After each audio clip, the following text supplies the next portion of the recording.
Want your podcast and videocast to be seen, heard, found, and rewarded in this noisy digital world? Then join podcast industry experts Tom Hazard and Tracy Hazard as they debunk all that outdated and bad advice you've been getting from the podcasting gurus and share what actually works today, bringing you those smart cut tactics proven to feed thousands of brands, blogs, videos, podcasts, and social channels with bingeable original voices like yours. Get ready to feed your brand.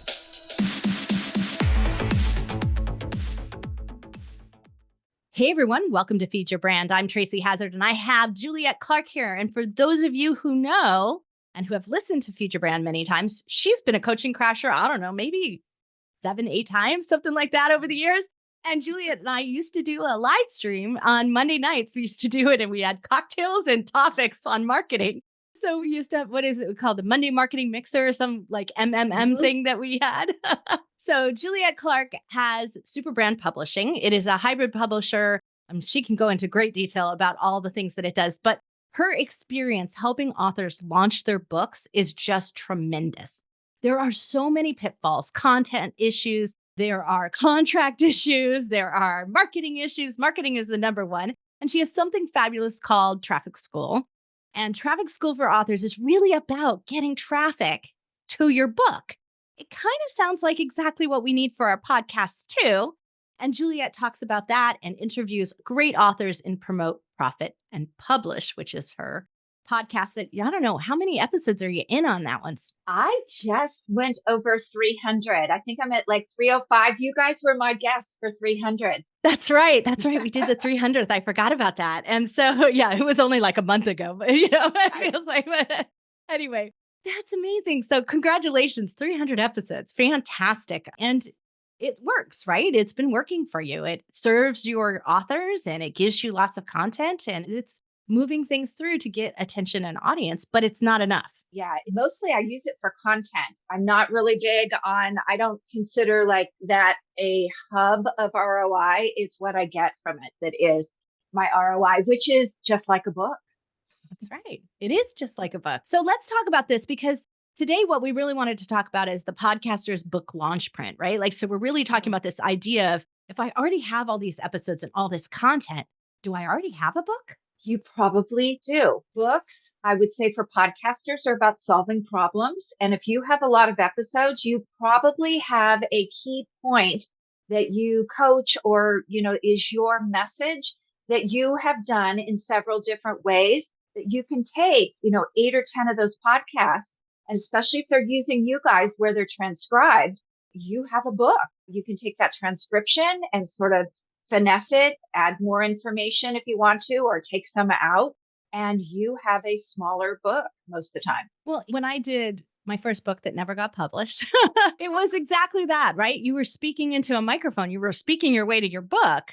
So it's not all that different, but now you've just done it over time instead of sort of sat down in that, I don't know, I felt like it was contrived when I was doing it in that way. But when I do my podcast, it doesn't feel contrived at all. It flows. It does. And I think it flows because it's just your natural. You're being yourself. When people sit down and write, they're worried about grammar. They're worried about spelling. And I will be really transparent. I'm not a great writer. I'm a good storyteller. And so when I wrote my fiction novels, I didn't care about grammar and spelling.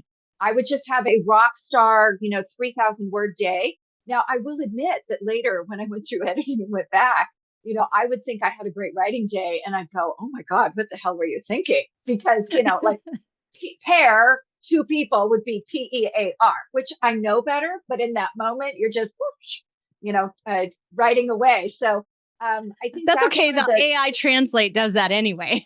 Well, we didn't have it. We didn't have AI back then. But I think the reason that it comes out so much better from the transcription is because you're being yourself.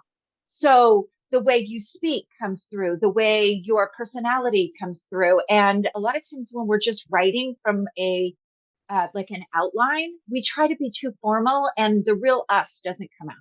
That's what I was going to say. I think it's an energy issue because what I do is I've seen like people who are great speakers and then I go to read their book and I think, this is the most boring thing I've ever read. Like it's so awful. It's too, I'm going to say like too static. Yeah. Not only that, I won't mention who the authors are, but you and I have had discussions about boring, and I've heard that story so many times I could tell it myself now. That's right. Yeah. Like it's a story and it's exactly the same way. So, Uh-huh. but I also think that even with ghostwriters, I find that same thing. So, like someone who's did that speak to it, but spoke to a ghostwriter and then the ghostwriter wrote it, it loses the energy somewhere in that translation. Yeah, it definitely does. And I will be the first to tell you, I ghost wrote one book. I would never do it again. And it was because of that, because the author didn't help me much with it. And it came out sounding more like my research than it did her personality. Interesting. Well, how can we avoid that by using our podcast? What are ways that we can use it to create this sort of blueprint for the book? So I would say, first thing, what is the problem that you want to solve with the book? And then go back through your episodes and choose, I would say up to 10, because you don't want to make a book too long these days. People don't have the attention span for a 300-page book anymore. So we're So not take, choosing 24 chapters of yeah, exactly. episode. Exactly.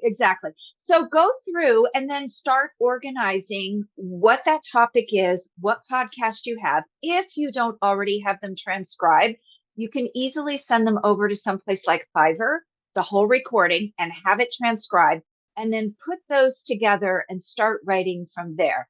Were there things maybe you left out in an episode that you'd like to add? Have things changed since then?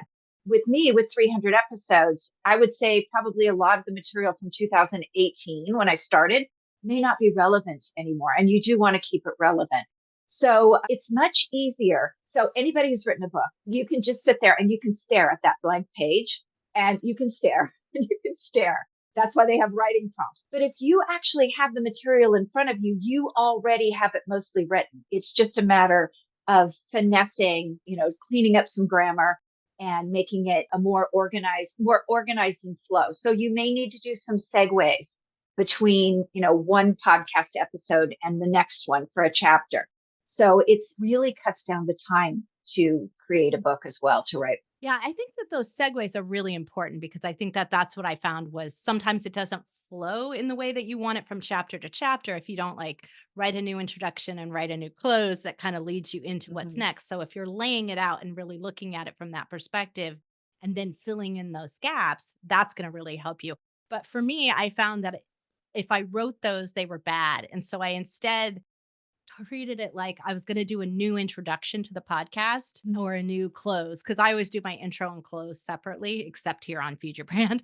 I do because we do it live, so I have to do it at once. But I always do it on the binge factor that way. And so I would sit down and I would do those like bookends to the chapter and then have that transcribed and then rewrite from there because yeah, otherwise it didn't feel like the same energy. Mhm.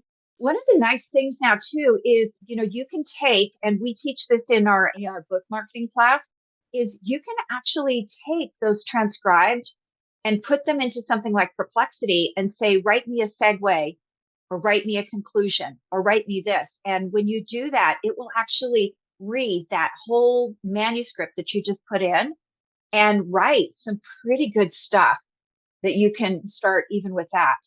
That's great. Save some shortcuts here. I love it. So, what are some things though that people do wrong when they're sort of laying out their book? Well, I'm not a book developer, but here's what I will tell you that my book developers tell me. Too much detail, especially with the spiritual books. People want to know about your journey, but they don't want to know every darn detail about your journey. Like telling people that you threw up from ayahuasca is probably not going to be something that people want to read if they're eating and reading. So, too much information, not being vulnerable enough. That's another thing, too, because your book, when you're writing that book and it's about your journey, I've had many authors that'll tell me a story, but they'll say, oh, I didn't put it in my book because I'd be embarrassed. And when we actually have them put it in the book, people write reviews and say, that was the best tidbit. I just felt like I've been there. I know her. I know what's going on. That's the one thing Jar- I want to mention here is that a lot of times we do that in our podcast a lot better, which is why I think that you using your podcast episode, you are a little bit more vulnerable on the air. You're a little more in that storytelling mode that is a little more Mhm. dynamic and energetic, and you're not censoring yourself because it's just like coming out of your mouth. right? And so Yeah. that's why you don't want to edit those things out. Keep them in. That's what Juliet's encouraging you to do. Yeah. And if you listen to my podcast, TMI, I probably tell you guys way too much. Like okay, we can turn it off now. The other thing is jargon. This is the thing I hear from every single book developer is you're writing about a particular topic and you come in with jargon related to the industry that you're writing the book about. And those people that are there to learn, unless you're writing a book that's like a train the trainer and they're already indoctrinated into that language, you're going right over the heads of these people. And you really have to meet people where they're at, which requires you to know that audience inside and out. And if you have a podcast already, you probably have a really good idea who your listeners are. And that is the hardest part when we work with authors who don't have content and don't have a podcast, is that they don't really know their audience inside and out. And that's why most of their businesses are struggling as well. So, what about if somebody has a podcast that's all interviews? What are some best plans or best practices and things that they might want to try and do to create a good book? So I would say have people who are influencers that others will be interested in hearing their view. What is that book? It's something Titans. The book was like this thick. And I would never buy an interview book. And I can't remember who wrote it, but I actually read that because there were influencers. They had great business tips. So make sure that people know who the people are you're interviewing because you're going to be highlighting. And When that's you okay if they're in an industry and people know them, right? Right. So, you and I have talked about real estate in the past. And if you're someone who's listening to real estate thank you. Titles of Titan, Tim Ferriss. Thanks, Nazanin. If you're like in the real estate industry, people know who the podcasters are. People know who the big guys are, the coaching programs, the Tom Ferrys, the Mike Ferrys, the Todd Duncan programs, if they're mortgage brokers. So if it's people like that, then your audience is going to automatically know who they are. And they're going to be interested in seeing what these big players have to say. Yeah. So that's really important. So you want to choose someone who's not only going to do a good job of sharing your book later, because you definitely want that to happen, Yes. right? But you also need to make sure that their name is actually getting someone to read it and listen to, and hopefully you'll also do the Audible version. So listen to it as well, right? Yeah. And that's another good point about if you're going to do your own book as a podcaster, people have an expectation because they hear your voice that you're going to record that book. And that can be a monumental task, recording your own book, because a lot of times you don't realize that you may speak on a podcast all the time, but when you're actually reading a book, you may be huffing a lot. The microphones are really sensitive. So reading your own book can be a challenge sometimes.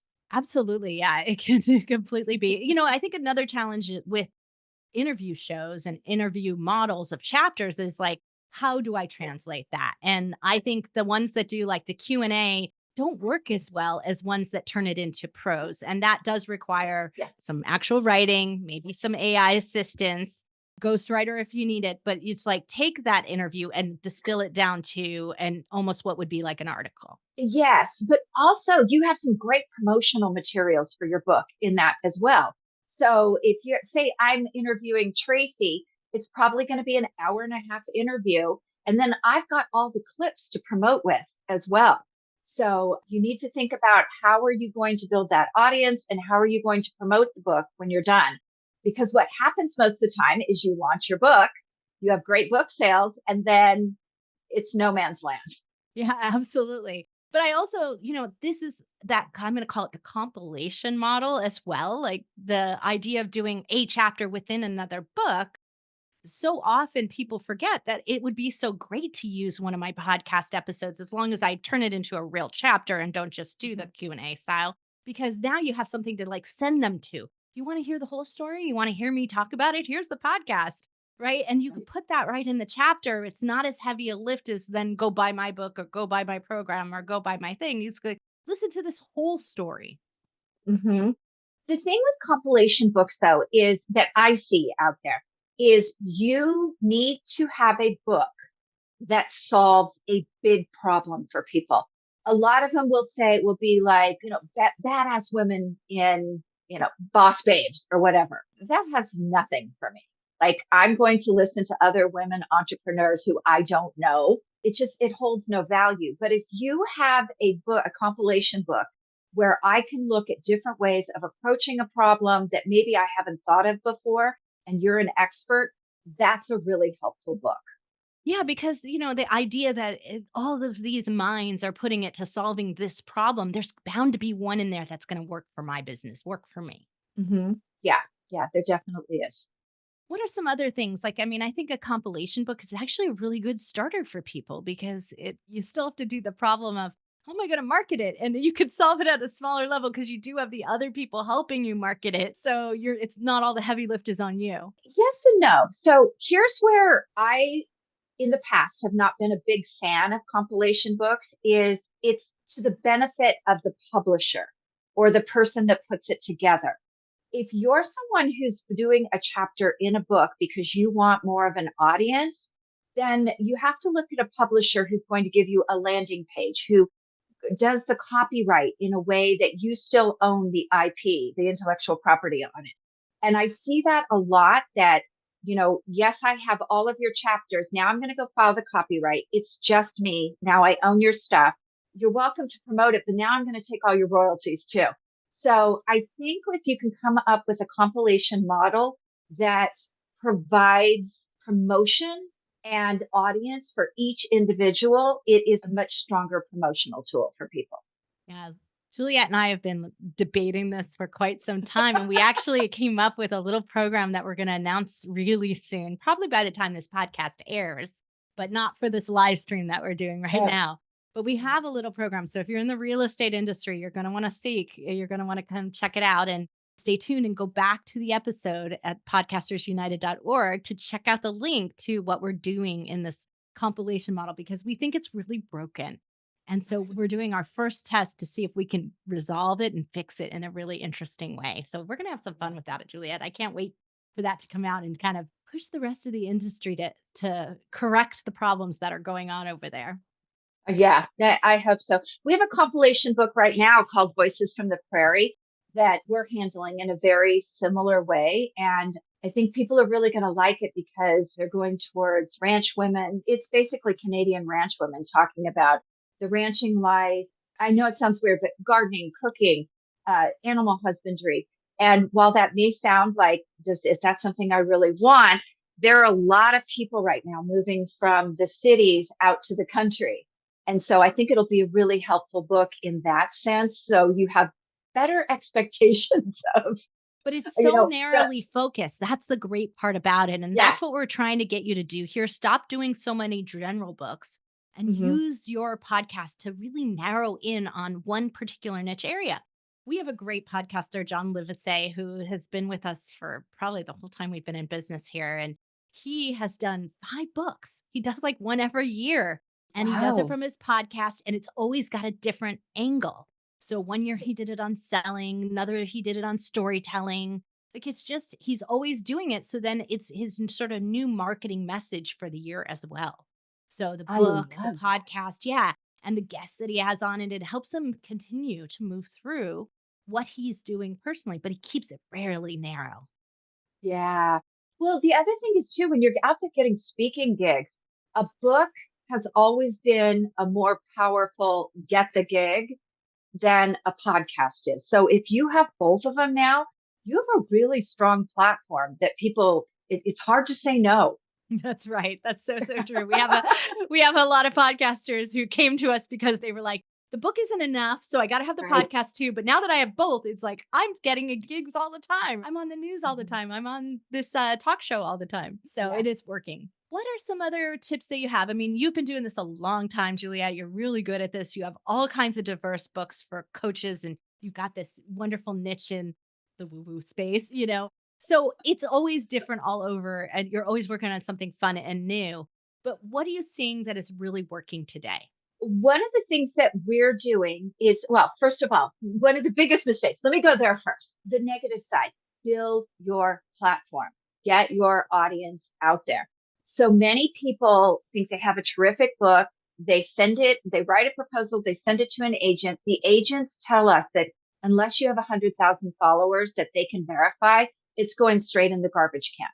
So get those followers in place, start at least, and I would say a year minimum, building that email list, watching the opens, and really building on your content and what's out there. If you don't do that and get those followers, those engaged followers, you're really going to have a difficult time. I'm just going to share a story about why that's important. Someone who started at the same time I did with her fiction novels, she gives a free book away about every 3 months. And she also goes through her list. And if you haven't opened in the last 30 days, she writes a nice little note. If we don't hear from you, we're deleting you. What that led up to over the years was she is now a New York Times bestseller because she had a list of opens. I believe her list is up to about 25,000, but she has an incredible open rate because she leaves that so clean.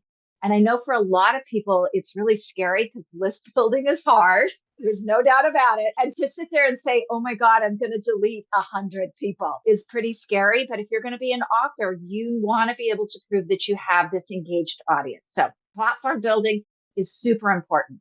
What we're seeing with the books is right now, when they go out on tours, if you get with a good book, a booker that can get you on podcasts, radio, TV that are appropriate. And that's the key word there, appropriate and in alignment, you're going to sell some books. And we've seen that more and more. There's so many companies out there who are booking podcast tours who, hey, Tracy, will you take this guest? And it's not in alignment. It does, they don't get anything from it. So we're seeing that that's a really good way to get books sold afterwards, because that's the big problem. Up until through your launch, you'll sell books from that existing audience. But once you get past there, chances are you're not going to continue selling books at the rate you did before. That's a problem. You always want to keep building that audience too. Tell us a little bit about Traffic School. Why is that so special? You have Author Traffic School, and I hear so many good things from the authors who are on our platform too, who've been through it. But why is that so critical to understanding platform and all the other pieces and parts to growing that audience? One of the things that authors don't understand is that if you're an author, you need a brand, you need content, you need an audience, you need a website. Content beyond the book. Right? Yes, content beyond the book. Yeah, content beyond the book. You need an audience. You need a website. Like, you need that place where people can see how amazing you are. But you also need something to sell. And that's where, when authors come into Traffic School, a lot of them, they don't have landing pages. They don't have a list. They don't have a YouTube channel. So they have no visual, which everybody wants that visual now. And a lot of them don't have a website that is digitally compliant. So a lot of our woo-woo people are psychologists and they use Squarespace. You can't do digital marketing on Squarespace. It's an impossibility. For those of you listening, you've heard Melanie Gorman on here. You've heard Tom on here. We beat that one like to help on it. Yeah, absolutely. Like, get a real website, get it on WordPress. And there's a reason for it. And this is it, because it's not going to drive you outside traffic. Yeah. Because there are a lot of really great promotions you can do. To buy this book, pay for shipping, it doesn't work anymore because book printing has become so expensive. But there's no reason why you can't do a buy the book, and here's a one-time only offer, a course, maybe at a reduced discount. You can't do that on Squarespace. We tried it. We even got Squarespace involved. You can't do it. So you do need that WordPress. But that's why Traffic School is so important, because a lot of these people come into this and, their goals are, I'm going to sell a lot of books. If you go to an agent right now, they'll tell you that whatever your list is and whatever your following is, 5% of those people will buy. I'm surprised it's that high. I was thinking you were going to say 1 or 2%, right? No. So I'm surprised it's that high, but that's if you already have a decent list, right? You've screened your list. That's if you have a decent list. So think about it for a minute. You're putting out a major investment and you have a list of 1,000 people. That means what? Five people will buy? No, 50. My math. I'm a writer, not a math. But still, that's not enough, right? It's no. No, one thing that's really helpful is, celebrity endorsements. We have someone right now who the book's coming out next month who has a Gwyneth Paltrow endorsement, probably our biggest seller ever, had, Jane But Fonda. I don't And think it's enough. And I'm just going to say this it's for you to qualify that. It's not enough to just have a celebrity testimonial. They have to be willing to promote you and like approach your book. share. Yeah. Yes, yes. And I can actually tell that, one of my big endorsers did something at the beginning of the year because all of a sudden book sales for her kicked up again. So yeah, it's not just the celebrity endorsement. They have to be willing to, be out there and promote you a little bit too.